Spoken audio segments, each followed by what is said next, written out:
अपने घर का जो बुजुर्ग है,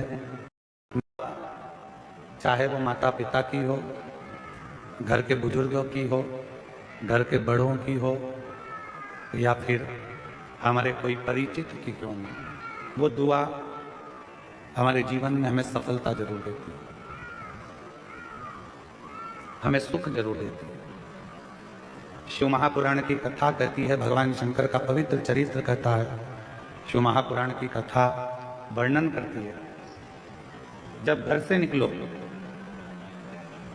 दो काम जरूर कर निकलो। पहला, घर में जो भगवान का मंदिर है, घर में जो भगवान का देव स्थान है, देवालय है, शिवालय है, उसको नमन करो, प्रणाम करो, विनय करो।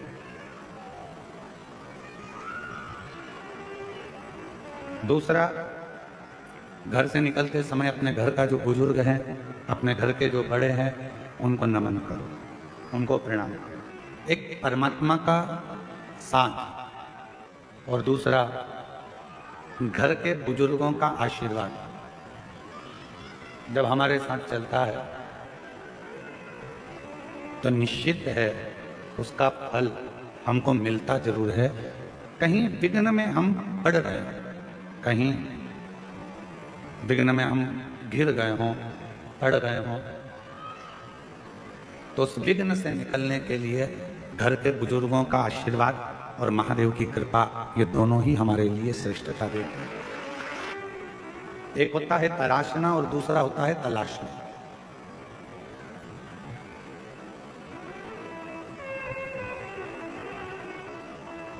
एक है तराशना और दूसरा है तलाशना। हम तलाशते रहते हैं, ये वो सब ढूंढते रहते हैं, और तराशने में क्या करते हैं कि हम कुछ ना कुछ बनाने का प्रयास करते हैं, कुछ निर्माण करने का प्रयास करते हैं, कुछ अच्छा करने का प्रयास करते हैं। शिव कथा कहती है, भगवान शंकर का चरित्र कथा है, शिव महापुराण की कथा कहती है, तलाशना संसार में आकर हर व्यक्ति जो इस मृत्यु लोक में जन्म लेता है, पृथ्वी पर जन्म लेता है, वो कुछ ना कुछ तलाशता ही रहता है, और वो तलाशने के चक्कर में फिर वो कहीं ना कहीं व्यक्ति में भी खोट ढूंढने लगता है।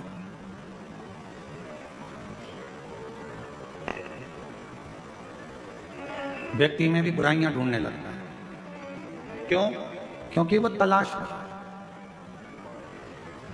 यदि वो तलाशता नहीं और तराशने का काम करता, खुद को संवारने का, खुद को सुधारने का, खुद को श्रेष्ठ बनाने का कार्य करता, तो दुनिया में फिर कोई उसको बुरा नजर ही नहीं आता, सब श्रेष्ठ दिखते और वो अपनी जिंदगी को भी श्रेष्ठ बना दे, वो अपने जीवन को भी श्रेष्ठ बना दे। जिसने खुद को तराशा, जिसने स्वयं को श्रेष्ठ बनाने का प्रयास किया है, अपने आप को सुधारने का प्रयास किया है, वो जिंदगी में बहुत आगे बढ़ा, वो जीवन में बहुत तरक्की कर। मेरा नाम प्रेरणा है। हम रायपुर भाटा गांव से आए हैं। प्रेरणा जी कहीं बैठी हैं? आती हैं?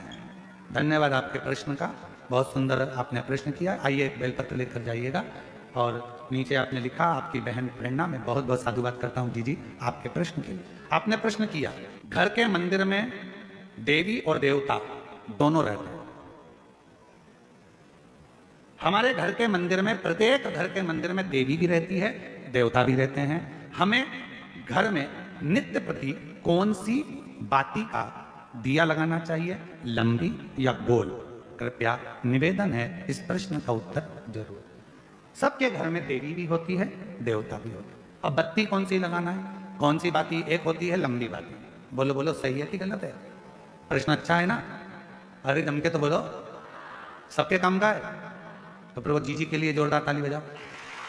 सबके काम की चीज है ना, एक अच्छा प्रश्न मिला है, और केवल आपके लिए नहीं, केवल कच्चे गांव के लिए नहीं, कांकेर क्षेत्रवासियों के लिए नहीं, जितने इस आस्था चैनल के माध्यम से, फेसबुक के माध्यम से, इंस्टाग्राम के माध्यम से, और संपूर्ण सोशल मीडिया के माध्यम से, और संपूर्ण मीडिया के माध्यम से, चाहे वो यहाँ के पत्रकार बंधु हो, सोशल मीडिया हो, या ऑल इंडिया हो, सभी मीडियाओं के माध्यम से जो लोग कथा को श्रवण कर रहे हैं, लाखों की संख्या में, करोड़ों की संख्या में, वो इस प्रश्न का उत्तर जरूर सुने। इसमें उन्होंने प्रश्न करा है कि गुरुदेव घर के मंदिर में देवी और देवता दोनों रहते हैं, तो हमें घर में नित्य प्रति कौन सी बाती लंबी या गोल का प्रयोग करना चाहिए। तो निवेदन है, जब नवरात्रे का समय आए और 9 दिन तक देवी माँ आपके घर में विराजमान हो, या दीपावली का पर्व हो जब माँ लक्ष्मी की पूजन कर रहे हो, तब लंबी बाती का प्रयोग करें। बाकी के समय में घर में हमेशा गोल बाती का प्रयोग चालू रखें। गोल बाती का जो कौन सी आपके यहाँ गोल बोलते हैं, फूल बोलते हैं, गोल फूल बत्ती का प्रयोग करते हैं, फूल बत्ती। और कभी कभी यदि आप महालक्ष्मी का पूजन कर रहे हैं, माता लक्ष्मी का पूजन कर रहे हैं, माँ जगतजननी की आराधना कर रहे हैं, साधना कर रहे हैं, माँ आदि शक्ति को प्रसन्न करना चाहते हैं, माँ आदि भवानी को प्रसन्न करना चाहते हैं, और जिस दिन तुम्हारा मन कर जाए कि आज मेरी माता की कृपा मुझ पर होना है, माँ करुणा करे, माँ जगतजननी जगत धात्री माँ अम्बा कृपा करे, तो निवेदन है उस दिन 2 दीप लगाया करो, एक गोल बाती का, एक लंबी बाती का। ये 2 दीप जब हम शिव और शक्ति के लिए लगाते हैं तो हमारे मन की कामना पूर्ण जरूर होती है। प्रयास करा करो कभी कभी। और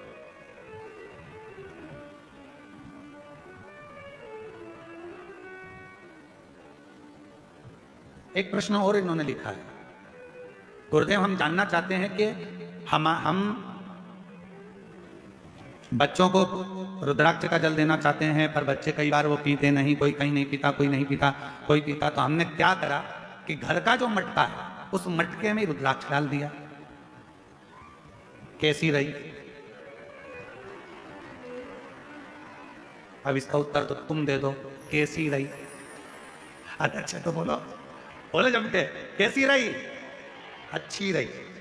तो मेरी जीजी प्रेरणा जीजी और जीजा जी, आप दोनों को प्रणाम, नमन। जीजी को भाई की ओर से, जीजा को साले की ओर से प्रणाम। अब प्रश्न यह है कि गुरुदेव हमारे वो मटके में हमने रुद्राक्ष डाल दिया। अब कभी कभी मटके का जल हम शिव जी को तो चढ़ाते हैं, पर कभी कभी हम मटके का जल तुलसी जी को भी चढ़ाते हैं, तो चढ़ा सकते हैं कि नहीं चढ़ा सकते? तो हम निवेदन करेंगे, मना किसने करा उसको लेके आओ। क्योंकि लोगों ने भेद करा कि लोग भेद करते हैं कि हम तुलसी की माला पहनते हैं तो क्या रुद्राक्ष की माला नहीं पहन सकते, क्या हम रुद्राक्ष की माला पहनते हैं तो क्या हम तुलसी की माला नहीं पहन सकते? कहाँ लिखा? शिव महापुराण की कथा कहती है रुद्राक्ष की माला पहनने वाला तुलसी की माला को साथ में अगर धारण करता है तो उस पर श्री हरि और हर दोनों ही कृपा करते हैं। ये शिव तत्व। आइए अच्छे प्रश्न के लिए जोरदार ताली आपके लिए। दया अपाला शिव की साधना से कुशाश्व के साथ में उसका विवाह हो गया, कुशाश्व के साथ में परिणाम है। अब जरा विचार करिए कि शरीर में चर्म रोग हो और विवाह हो जाना कितना कठिन है, पर उसकी कृपा जब होती है सब कार्य अपने आप होने अपने। सोचो नहीं वो भी हो जाए तो समझ लो शंकर जी की बड़ी उदारता है, शिव जी की बड़ी कृपा है। जो सोचा नहीं तो भी हो गया। आप में से कई माताएं भाई ऐसे होंगे जिन्होंने सोचा ही नहीं होगा कि हम क्या इतने करीब में बैठकर शिव महापुराण की कथा सुनने बैठे हैं। तो उसकी उदारता हो जाए तो समझ लो सोचा ही नहीं तो भी हो रहा है। प्रभु आपकी कृपा से सब काम हो रहा है, करते हो भोले बाबा मेरा नाम हो रहा है, भोले आपकी कृपा से सब काम हो रहा। सोचा ही नहीं तो भी हो रहा। अपाला का विवाह हो गया, चली गई, विवाह कर अपने पति के गांव भर, पर शरीर में रोग और बढ़ता चले गया। चर्म रोग इतना बढ़ गया कि शरीर में गंध आने लगी। पति ने ले जाकर उसको जंगल में छोड़ दिया।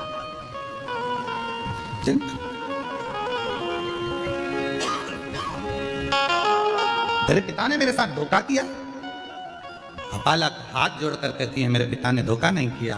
पिता ने तो कहा था मेरे शरीर में चर्म रोग है, पर आपने कहा कि सुंदर है, मैं इससे विवाह करूंगा। करा, रोग बढ़ा,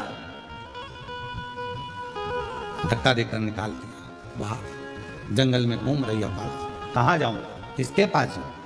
फिर मन में आया कि पति ने निकाल दिया, पर पिता थोड़ी ना शरीर देखता, माता थोड़ी ना शरीर देखती है। माता पिता तो ऐसे होते हैं, अगर बच्चा बेकार भी है, उसको कोई रोग भी है, तो भी माँ बाप उससे दूर नहीं हटते, उसको करीब रखते हैं, करीब रखते हैं। माता पिता थोड़ी ना दूर करते। अब ईमानदारी से बोलो, अगर बच्चे को बुखार आ रहा है, बच्चा रात को चमक रहा है, डर रहा है, उसको बुखार आ रहा है, कोई बच्चे को एकदम तकलीफ हो गई और माँ बाप कहे नहीं नहीं मैं हाथ नहीं लगाऊंगी, मैं इसके पास नहीं जाऊंगी, इसको फीवर है, इसको बुखार है, इसको शरीर में कष्ट है। शिव महापुराण की कथा कहती है, कोरोना जैसी बीमारी भी आई, आप लोगों ने दर्शन किया होगा, उस कोरोना जैसी बीमारी में सबने साथ छोड़ दिया, भाई बंधु कुटुंब कबीला कोई ना साथ दे, पर माँ बाप, भले बच्चे की तकलीफ थी, लोग कह रहे हैं तुम बीमार हो जाओगे मत जाओ, पर माँ बाप अपने बच्चे को नहीं छोड़े, माँ बाप को उसको साथ। माता पिता, अपाला को लगा कि मैं कहाँ जाऊं, पति ने निकाल दिया, वन में छोड़ दिया, कहाँ घूमूंगी, शरीर में रोग है, क्या चलिए। और अपाला चली, एक काम करती हूँ, अपने पिता के पास जाती, पिता के। अपाला अंत ऋषि की कुटिया में पहुंच गई। मानसुइया ने देखा, बेटी तेरा तो मैंने विवाह कर दिया था, तो अपने पति के घर चली गई थी, फिर यहाँ कैसे आ गई? माँ, पति ने निकाल दिया, वन में घूम रही थी, कहाँ जाती तो आपके पास आ गई।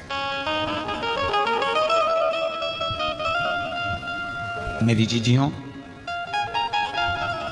मायका मां से होता है, मायका शब्द ही मां से जुड़ा हुआ। मां ने तुरंत कहा, क्या चिंता करती है, यहां रहे। मां, शरीर में चर्म रोग बढ़ गया है, गंध आ रही है, सब दूर हट जाते हैं, क्यों टेंशन, क्यों चिंता। आंतरिषि आ रहे थे स्नान कर कर, अपाला को देखा, बेटी तू यहाँ? हाँ पिताजी।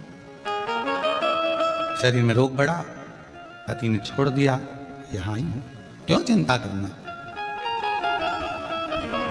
तू इतना सुंदर वेद गाती है, इतना सुंदर वेद की रचना करती है, इतना इतना तेरे में विद्वत्ता है, एक बार पढ़ ले, एक बार अगर अध्ययन कर ले तो तुझे याद रह जाता।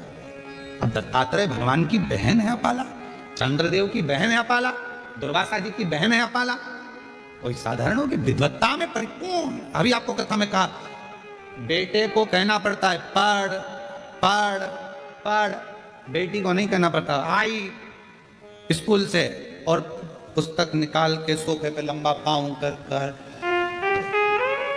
1 2 कुछ नहीं करेगी तो अपनी कलर निकाल लेगी और बोई पोतती रहेगी। उस बेटे को कहना पड़ता है। और बेटा आया स्कूल से, ये उठा, कार उठाई, ये उठाया, वो उठाया, यहाँ दौड़ वहाँ दौड़, ये फेंक वो फेंक। और बेटी आई स्कूल से, अपनी बुक निकाली, मम्मी जल्दी देखो आज मेरे को गुड मिला है, मम्मी देखो, मम्मी देखो, आइए देखो, पापा सबको बताइए, पापा आओ, बड़े पापा, आंटी अंकल सबको, दादी दादा, बैग खोल खोल के लाइए, सबको दिखाइए। और बेटा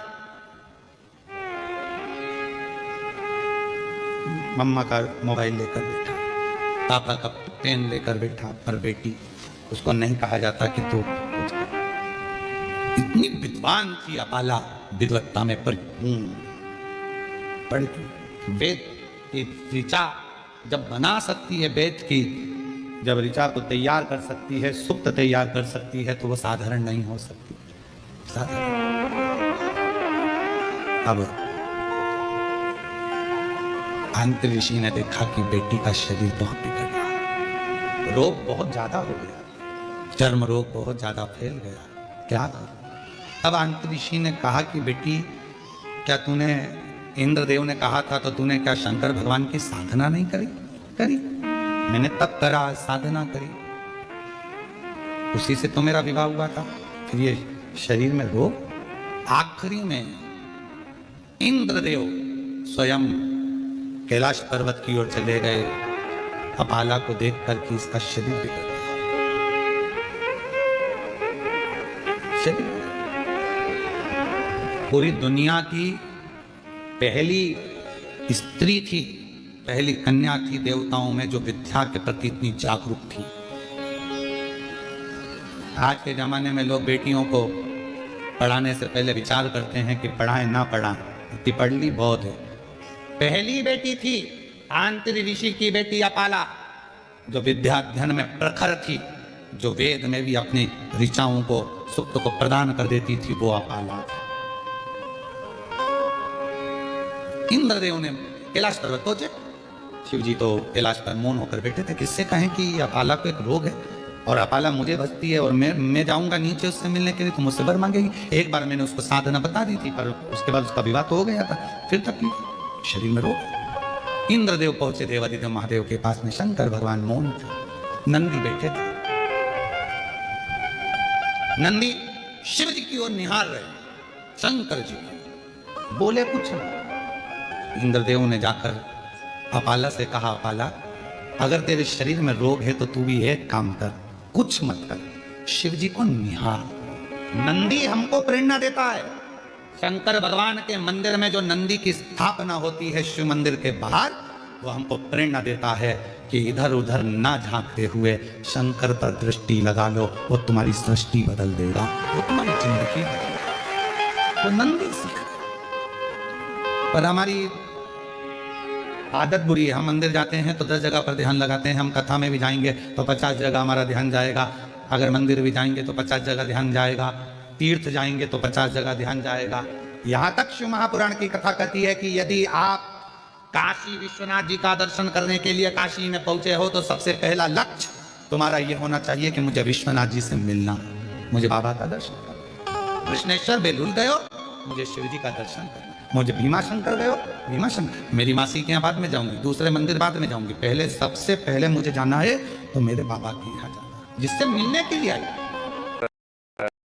आपकी पड़ोसन कितनी भी अच्छी आपकी बेस्ट फ्रेंड है, आपके रिश्तेदार रहते हो, कुछ भी रहता हो, और आप शंकर जी के मंदिर से जब वापस आओ तो किसी के दरवाजे पर रुकना नहीं, सीधे अपने घर पर आना। क्योंकि शिव जी को जब जल चढ़ाकर लोटा जो लेकर जाते हो, पानी का लोटा लेकर जाते हो, कलश लेकर जाते हो, एक लोटा जल लेकर जाते हो, जब शंकर भगवान को चढ़ाते हो तो शिव जी ने लक्ष्मी को वर दिया था भगवान नारायण को देने से पहले कि लक्ष्मी जो मेरे मंदिर में आकर एक लोटा जल चढ़ाएगा उसका पात्र खाली नहीं जाना चाहिए, उस पात्र में तुम बैठकर उसके घर तक जाओगी। अब मालूम पड़े हम पड़ोसी क्या रुक गए, बहन क्या रुक गए, रिश्तेदार क्या रुक गए, नातेदारों क्या रुक गए, वहां बैठकर बात करने लगे तो अपना जल की जो लक्ष्मी होती है, पात्र की जो लक्ष्मी होती है, वहां रुक जाती है।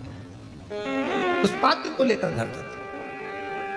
कुबेरेश्वर धाम पर लोग आते हैं, जितने लोग कुबेरेश्वर धाम आते हैं हम उनसे भी कहते हैं कि आप आए हो तो बाबा से मिलने के लिए। ऑटो वाला कहेगा हम तुम्हें यहाँ ले चलेंगे, ऑटो वाला कहेगा, गाड़ी वाला कहेगा हम तुम्हें वहां ले चलेंगे, बहुत सारे मंदिर है, हम यहाँ घुमाए वहां घुमाए, ये करे वो करे। उससे एक बात कर दो, हे भैया मैं मेरे बाप के घर आई हूँ, कुबेरेश्वर धाम आई हूँ, अपने मायके आई हूँ, पहले मुझे वहां देखा, मेरे बाबुल के पास, मेरे पिता के घर, पहले उससे मिलूं। उससे अगर मैं जाकर प्रार्थना करूंगी और जो बाप देता है, फिर तो तुम सब, पिता जिंदा है ना, माँ जिंदा है ना, तब तक मायके से जो मिलता है वो दिल से मिलता है। माँ बाप जाने के बाद भाई है, भाभी है, हमारा इनसे रिश्तेदारी खराब नहीं है, भाभी भैया से ये भी है, पर तुम जाओगी ना तो सोच कर दिया जाएगा, दीदी को ये दूं कि ना दूं, ऐसा दूं कि ना दूं, लिफाफा कितने का दूं, भांजे आए हैं भांजी आई हैं तो उनको क्या दिया जाए, क्या सोचना पड़ेगा। पर माँ बाप सोचते नहीं है, माँ बाप से नहीं पूछती कि बेटी को दूं कि दूं, पापा नहीं पूछते बेटी को दूं कि दूं, माँ बाप है, उठाया दे दिया, घर में उसका भी तो हिस्सा है, उठाया दे दिया। पर माँ बाप के जाने के बाद उसी तरह कुबेरेश्वर धाम जो आते हैं वो शंकर भगवान को, कुबेर भंडारी को अपना बाप मानते हैं, मायका मानते हैं कुबेरेश्वर धाम को, तो वहां आकर सीधे अपने बाप से कहा जाए। वो कहे ऑटो वाला यहाँ ले चलूँ, मान ना मैं, मुझे तो मेरे बाबा के घर ले चलो, वहां जाऊंगी मांगूंगी वो तेरे दरबार की बाबा निराली शान दे, तुझे पर झोली मुख दुनिया उड़े बाबा तू मुखड़ा, मैनू लगी परी बाबा तू मुख दुनिया उड़े बाबा तू मुखड़ा मेरी तो प्रीत लगी है वो ना टूटे। मुखड़ा दुनिया मोड़े मोड़ने दो, संसार मुखड़ा मोड़े मोड़ने दो, नाते रिश्ते छूटे छूटने दो, पर तू ना छूटे। अंत समय प्रभु और वचन दिया तो मुखड़ा वो ना मोड़ा जाए। शिव कृपा करो करुणा करो। मुझे नहीं था, मैं कहां जाऊं। नंदी हमको प्रेरणा दे रहा है शंकर जी के मंदिर के बाहर बैठ करके कहीं ध्यान मत दो, शिव पर ध्यान दो। शिव पर ध्यान का बड़ा महत्व है महाराज जी, बहुत ध्यान लगाना इस बात की। मोबाइल पे भी समझ में आ जाता है कि तुम्हारा दिल कहाँ है। पत्नी पति से बात करती है ना तो कह देती है बात में, मैं तुमसे बात कर रही हूं, तुम्हारा ध्यान कहाँ है। इतनी दूर वो मायके और तुमसे बात कर रही है तो कह रही है कि तुम्हारा ध्यान कहाँ है, मैं तुमसे बात कर रही हूं। फिर पति सूझ में आता है, मैं कैसी तो कर रहा हूं। तो मालूम पड़ा था लैपटॉप पे लगा हुआ था, ध्यान वहां था और काम पर लगा हुआ, मित्रों से गप्पे मारने में लगा और फोन आ गया पत्नी का। पत्नी तुरंत पहचान जाती, बात करने के तरीके से तुम्हारा ध्यान कहाँ है। उसी तरह एक लोटा जल तो मंदिर जाके सब चढ़ाते हैं, शंकर जी को मालूम पड़ जाता है कि तुम्हारा ध्यान कहाँ है। कहाँ तुम्हारा ध्यान है। जिसका ध्यान था बाबा उसकी झोली खुशियों से भर देता है। वो कई बहन माता जी कह थी संतान नहीं, कोई कुछ कहे। एक बहन ने पत्र में लिखा मेरे बेटे के लिए 12 बार पत्र लिख चुकी हूं, आज हाथ में आई गया। मेरा नाम विजया कैलाश बड़गुढ़र है, मैं 12 बार पत्र लिख रही हूँ। बड़ा लड़का यूएसए के लिए तैयारी कर रहा था पर हो नहीं पा रहा था, बहुत तकलीफ आई। आखिरी में उसने हिम्मत छोड़ी, पर किसी ने कहा कि वो सियोर वाला महाराज कहता है कि हिम्मत मत हारना, शिव जी के मंदिर जाना, लोटा भर जल चढ़ाना। पार्थिव लिंग का पूजन किया, 6 बजे पूजा करकर मंदिर में से 7 बजे आकर बैठी और तभी बाबा ने ऐसी कृपा कर दी कि मेरा बेटे का सिलेक्शन हो गया और वो आ जाओ। शिव तत्व इसी को, और जो जैसी भावना लुटा दिया भंडार काशी वाले, लुटा दिया भंडार काशी वाले, काशी वाले। शिव पर ध्यान केंद्रित करो। लोटा भरकर जल सब चढ़ाते, जैसे पत्नी पति से कहते तुम्हारा ध्यान कहाँ है। शंकर जी समझते हैं तुम्हारे एक लोटे जल को। जिससे रोज रोज मिलते हो ना उसका व्यवहार सामने आ जाता है। तुम रोज रोज एक लोटा जल चढ़ाते हो, शंकर जी अच्छे से जानते हैं लीलाबाई कैसी है, पेरू प्रसाद कैसा है, क्या मांग रहा है, क्या चाहता है, उसको मालूम है। दिल तो लगाओ, हृदय तो लगाओ शिव जी से। अपाला इंद्रदेव ने कहा तुमने शिव की साधना करी? हाँ। तब करा? हाँ, मेरा विवाह हुआ, पर ये रोग ठीक नहीं। इंद्रदेव ने कहा शिव पर ध्यान केंद्रित करो। एक दिन अपाला बैठी थी, अब उसका मन कहीं नहीं लगता, क्योंकि दुनिया की दौलत अगर तुम्हारे पास में है और तुम्हारा शरीर अगर ठीक नहीं है तो वो दौलत किसी काम की। प्रथम सुख निरोगी काया।